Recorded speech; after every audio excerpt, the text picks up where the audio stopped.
कृष्णा मित्रों, मैं प्रियंका स्वागत करती हूँ आपका जीवन और आध्यात्म में। कैसे हैं आप सब मित्रों? अहोई अष्टमी आने वाली है। अहोई अष्टमी में क्या गलती न करें और क्या है उसकी व्रत कथा, आइए जानते हैं। अहोई अष्टमी हिंदू समुदाय विशेषकर माताओं के लिए गहरा सांस्कृतिक और धार्मिक महत्व रखता है। अहोई अष्टमी पर माताएं अपने बच्चों की भलाई और लंबी उम्र के लिए देवी अहोई माता का आशीर्वाद लेकर के उन्हें सुरक्षा प्रदान करती हैं। अहोई अष्टमी एक महत्वपूर्ण हिंदू त्यौहार है जो बच्चों की तरक्की और उनकी दीर्घायु के लिए देवी अहोई माता का आशीर्वाद पाने के लिए मनाया जाता है। इसे माताएं बड़ी श्रद्धा और प्रेम से मनाती हैं। अहोई अष्टमी हिंदू कैलेंडर के अनुसार कार्तिक महीने के कृष्ण पक्ष की अष्टमी तिथि को आता है। यह दिन अत्यंत महत्व रखता है क्योंकि माताएं देवी का आशीर्वाद प्राप्त करने के लिए विशेष अनुष्ठान, उपासना, प्रार्थना करती हैं। आइए जानते हैं इस साल कार्तिक मास में अहोई अष्टमी की तिथि, मुहूर्त और महत्व क्या है। अहोई अष्टमी की तिथि और समय है रविवार को 5 नवंबर को मनाई जाएगी 2023 में। अहोई अष्टमी का समय 5 नवंबर को दोपहर 1 बजे से शुरू होकर के 6 नवंबर को सुबह 3:18 तक का रहेगा। अहोई अष्टमी पूजा मुहूर्त 5 नवंबर शाम को 5:42 से शुरू होकर के शाम को 7 बजे तक रहेगा। तारों को देखने का समय होगा शाम को 5:58 पर। माताएं अपने बच्चों के कल्याण के लिए गहरे प्यार, भक्ति और प्रतिस्पर्धा को व्यक्त करने के लिए कठोर व्रत करती हैं, विस्तृत अनुष्ठान करती हैं और व्रत कथा सुनती हैं।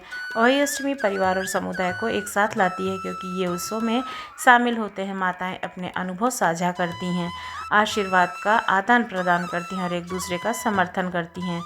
यह त्यौहार समुदाय के सदस्यों के बीच एकता, आपसी सम्मान की भावना को बढ़ा देता है। जैसे कि करवा चौथ व्रत पति की सलामती और लंबी आयु के लिए होता है, उसी प्रकार अहोई अष्टमी का व्रत संतान के जीवन, दीर्घायु और उज्जवल भविष्य के लिए रखा जाता है। आइए जानते हैं कि इसमें क्या काम नहीं करना चाहिए। अहोई अष्टमी का व्रत करने वाली महिलाओं को क्या नहीं करना चाहिए। महिलाएं इस दिन अपनी संतान के लिए देवी अहोई माता से मन्नत मांगती हैं। ये जानते हैं अहोई अष्टमी के दिन क्या इस्तेमाल नहीं करना चाहिए। अहोई अष्टमी के दिन नुकीली चीज़ जैसे सुई, चाकू आदि वस्तुओं का इस्तेमाल नहीं करना चाहिए। हिंदू धर्म में व्रती महिलाओं को अहोई अष्टमी के दिन समय पर सोना नहीं चाहिए। दूसरे दिन माता का ध्यान करें, ऐसा करने से व्रत का पूरा फल मिलता है। शाम को तारों को अर्घ्य देकर महिलाओं को धातु का ध्यान करना चाहिए। इस दिन स्टील के बने लोटे का इस्तेमाल करें। इस दिन तांबे का इस्तेमाल वर्जित माना जाता है। व्रत करने वाली महिलाएं पूरे दिन अच्छे विचारों को मन में लाएं, किसी के साथ बुरा व्यवहार ना करें और वाणी पर नियंत्रण रखें। अहोई अष्टमी के व्रत के दिन महिलाओं को मिट्टी से जुड़ा कोई भी काम नहीं करना चाहिए। इसके अलावा भूल कर भी खुरपी का इस्तेमाल नहीं करना चाहिए। अहोई अष्टमी के दिन ऐसा करना अशुभ माना जाता है। वैसे तो हिंदू धर्म में हर पूजा में सबसे पहले भगवान गणेश की पूजा की जाती है, लेकिन अहोई अष्टमी की पूजा करने से पहले गणेश जी की पूजा करना का विशेष महत्व है।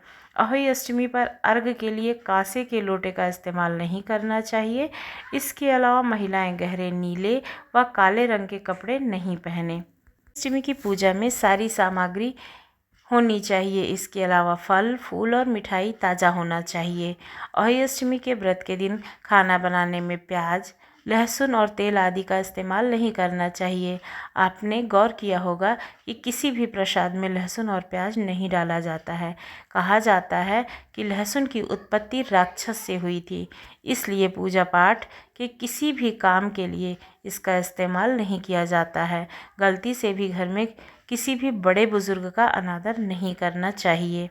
अहोई अष्टमी में वही करवे में जल भरना चाहिए जिसका इस्तेमाल करवा चौथ की पूजा में किया गया हो। पूजा में मुरझाए फूल का इस्तेमाल हो चुके फल और मिठाई का प्रयोग पुनः ना करें।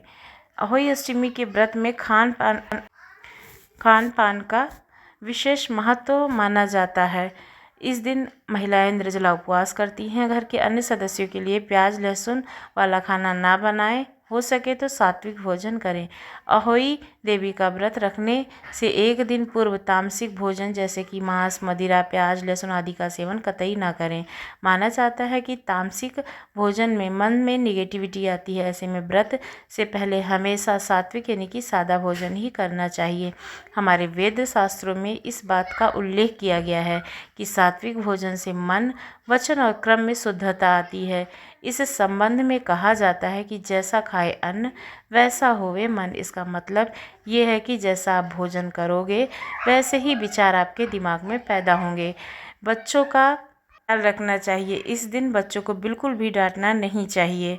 ऐसा माना जाता है कि इस दिन राधा कुंड में जो भी निसंतान दाम्पत्य अहोई अष्टमी के लिए स्नान करता है उसे संतान की प्राप्ति अवश्य होती है। राधा कुंड में स्नान आधी रात के समय यानी कि निशीता के समय किए जाने की मान्यता है। अहोई अष्टमी के दिन आधी रात के दौरान राधा कुंड में स्नान शुरू होता है और यह पूरी रात भर जारी रहता है। स्नान के बाद राधा कुंड पर कच्चा सफ़ेद कद्दू यानी कि पेठा चढ़ाते हैं, जिसे खबहा भी कहते हैं हमारे उत्तरी भारत में। देवी को चढ़ाए जाने वाले इस प्रसाद को यहाँ कुसमांडा कहा जाता है। कुसमांडा का भोग लगाने के लिए उसे लाल रंग के कपड़े में लपेटने की परंपरा है। इसके बाद जल्द ही संतान प्राप्ति के लिए देवी राधा रानी का आशीर्वाद लेने के लिए दाम्पत्य पानी के टैंक में खड़े होने के बाद पूजा करते हैं और कुसमांडा, सफ़ेद कद्दू और देवी को चढ़ाते हैं। कान्हा की नगरी मथुरा में स्थित यह राधा कुंड का यूँ तो काफ़ी महत्व माना गया है, लेकिन अहोई अष्टमी के दिन इस कुंड का विशेष महत्व होता है। मान्यता है कि अहोई अष्टमी के दिन मध्य रात्रि के समय निसंतान दाम्पत्य अगर उसमें स्नान करते हैं श्रद्धापूर्वक तो फिर उन्हें पुत्र रत्न की प्राप्ति अवश्य होती है। बताया जाता है कि श्री कृष्ण के द्वारा भीमकाय दानव का वध करने के बाद राधा ने उन्हें कई पवित्र नदियों में स्नान कर अपने पाप धोने के लिए कहा था। जब कृष्ण ने उसी जगह पर जोर से अपना पैर पटक कर वहां खड़े हो गए थे, जिससे राधा जी द्वारा बताई गई सारी नदियां वहां से उत्पन्न हो गईं और वहां पर एक कुंड बन गया। भगवान कृष्ण ने इस कुंड में स्नान किया। इस कुंड को श्याम कुंड के नाम से भी जाना जाता है। लेकिन कृष्ण के इसी शक्ति प्रदर्शन से राधा बेहद ही क्रोधित हो गई थी, जिसके बाद उन्होंने अपनी सहेलियों गोपियों के साथ मिलकर अपनी चूड़ियों की मदद से गड्ढा खोदा और उसमें मानसी गंगा का पानी भर दिया। इस तरह गोवर्धन के पास एक विशाल झील बन गई, जिसे राधा कुंड या कंगना कुंड के नाम से जाना जाता है। राधा जी ने जिस दिन इस कुंड को बनाया था वह अहोई अष्टमी का ही दिन था। ऐसे में इस दिन के बारे में यह वरदान भी दिया गया है कि इस दिन जो कोई भी व्यक्ति अपनी पत्नी के साथ राधा कुंड में स्नान करेगा उसे संतान उत्पत्ति अवश्य होगी। सुनते हैं कथा जो इस व्रत में बहुत ही ज़रूरी है। एक साहूकार के 7 पुत्र थे और 7 बहुएं और एक कन्या थी। उनकी बहुएं कार्तिक कृष्ण अष्टमी को अहोई माता के पूजन के लिए जंगल में अपनी ननंद के साथ मिट्टी लेने के लिए गईं। मिट्टी निकलने के स्थान पर ही एक स्याहू की माद थी। मिट्टी खोदते समय ननंद के हाथ से स्याहू का बच्चा चोट खाकर मर गया। स्याहू की माता बोली, अब मैं तेरी कोख बांधूंगी, अर्थात अब तुझे मैं संतान विहीन कर दूंगी। उसकी बात सुनकर ननंद ने अपनी सभी भाभियों से अपने बदले में कोख बंधा लेने के लिए आग्रह किया, परंतु उसकी सभी भाभियों ने उसके प्रस्ताव को अस्वीकार कर दिया। परंतु उसको छोटी भाभी ने कुछ सोच समझकर कोख बंधवाने की स्वीकृति दे दी। अंतर उस भाभी को जो भी संतान होती वे 7 दिन के बाद ही मर जाती। एक दिन पंडित को बुलाकर इस बात का पता लगाया गया। पंडित ने कहा, तुम काली गाय की पूजा करो। काली गाय रिश्ते में स्याहू की भैली लगती है, तेरी कोख छोड़ देगी तो बच्चे जीवित रह सकते हैं। पंडित की बात सुनकर छोटी बहू ने दूसरे दिन से ही काली गाय की सेवा करना प्रारंभ कर दिया।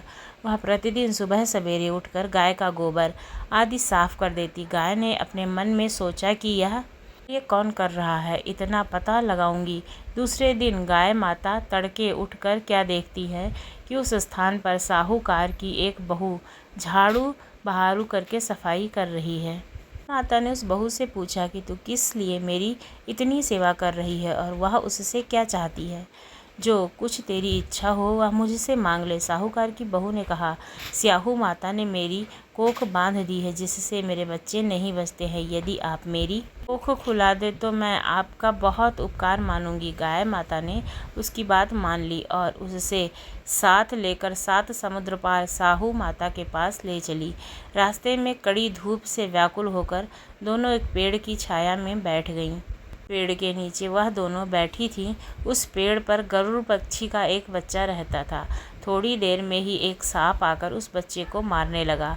इस दृष्टि को देख करके साहूकार की बहू ने उस सांप को मारकर एक डाल के नीचे छिपा दिया और उस गरुड़ के बच्चे को मरने से बचा लिया। इसके पश्चात उस पक्षी की माँ ने वहाँ रक्त पड़ा देखकर साहूकार की बहू को चोंच मारना शुरू कर दिया। तब साहूकार की बहू ने कहा, मैंने तेरे बच्चे को नहीं मारा है, तेरे बच्चे डसने के लिए यह सांप आया था। मैंने उसे मारकर तेरे बच्चों की रक्षा की है। मरा हुआ सांप डाल के नीचे दबा हुआ था। बहू की बातों से वह प्रसन्न हो गई और बोली, तू जो कुछ चाहती है मुझसे मांग ले। बहू ने उससे कहा, 7 समुंदर पार स्याहू माता रहती है, तू मुझे साहू तक पहुँचा दे। तब उस गरुड़ पंखिनी ने उन दोनों को अपनी पीठ पर बिठाकर समुद्र के उस पार स्याहू माता के पास पहुंचा दिया। स्याहू माता उन्हें देखकर बोली, आ बहुत दिनों बाद आई है। वह पुनः बोली, मेरे सिर में जू पड़ गया है, तू उसे निकाल दे। उस काली गाय के कहने पर साहूकार की बहू ने सिलाई से साहू माता की सारी जुओं को निकाल दिया। इस पर साहू माता अत्यंत खुश हो गई। साहू माता ने साहूकार की बहू से कहा कि तेरे 7 पुत्र हैं और 7 बहुएं हों।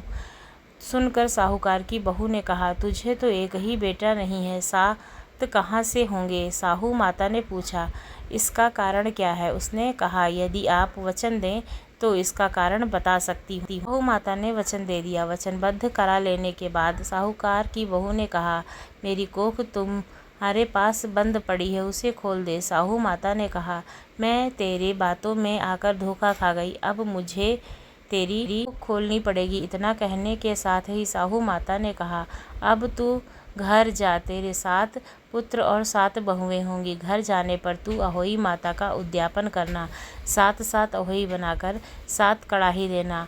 उसने घर लौटकर देखा तो उसके 7 पुत्र और 7 बहुएं बैठी हुई मिली। वह खुशी के मारे भाव विभोर हो गई। उसके 7 अहोई बना करके 7 कड़ाही देकर उद्यापन किया। इसके बाद ही दीपावली आई।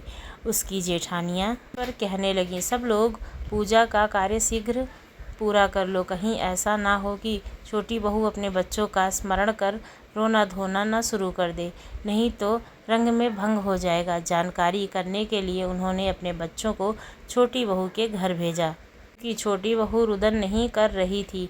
बच्चों ने घर जाकर बताया कि वह वहाँ आटा गूँथ रही है और उद्यापन का कार्यक्रम चल रहा है। इतना सुनते ही सभी जेठानियाँ आकर उससे पूछने लगी कि तूने अपनी कोख कैसे खुलवाई। उसने कहा, साहू माता ने कृपा करके उसकी कोख खोल दी है। सब लोग अहोई माता की जय जयकार करने लगे। जिस तरह अहोई माता ने उस साहूकार की बहू की कोख खोल दी, उसी प्रकार इस व्रत को करने वाली सभी नारियाँ व्रत को रखती हैं और जो अभिलाषा रखती हैं उन्हें पूर्ण करे। बोलो अहोई माता की जय। कहानी और जानकारी कैसी लगी ज़रूर बताएं। यदि अच्छी लगी हो तो हमारे चैनल को सब्सक्राइब करना बिल्कुल ना भूलें। धन्यवाद।